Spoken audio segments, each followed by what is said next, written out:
Le témoin du jour, c'est vous, Sébastien Duchowitz. Bonjour. Vous êtes le président de l'association des commerçants de Nancy et vous ouvrez aujourd'hui votre marché de Noël. Il s'appelle chez vous le marché de la Saint-Nicolas, parce qu'évidemment c'est le 6 décembre. Ça sera ouvert, votre marché, jusqu'au 30 décembre.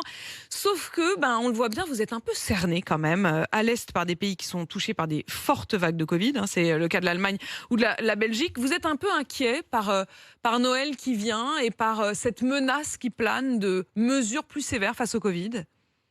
Bonjour Apolline, bonjour à tous. Oui, effectivement, c'est un peu l'épée Damoclès qu'on a au-dessus de la tête. On ouvre aujourd'hui, mais avec cette angoisse d'avoir des restrictions sanitaires en fait qui s'imposent à nous dans les prochains jours, voire prochaines semaines, si la situation sanitaire en fait ne se dégrade ou ne s'améliore pas. C'est difficile de se Tout en projeter, j'imagine, mais vous avez quand même mis en place un protocole particulier?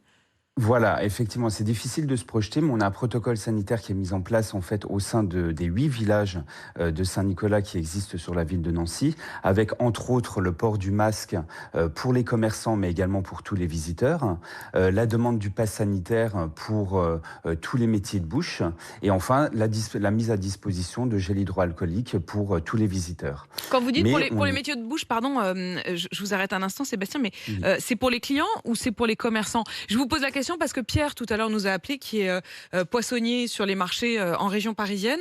Il nous disait qu'il n'était pas vacciné et qu'il ne faisait de tests que quand il va au cinéma ou au restaurant. Ça veut dire que concrètement, quand il tient son étal de poissonnier, il porte le masque, mais il est pas vacciné. Donc ce pass, vous le demandez aussi aux commerçants?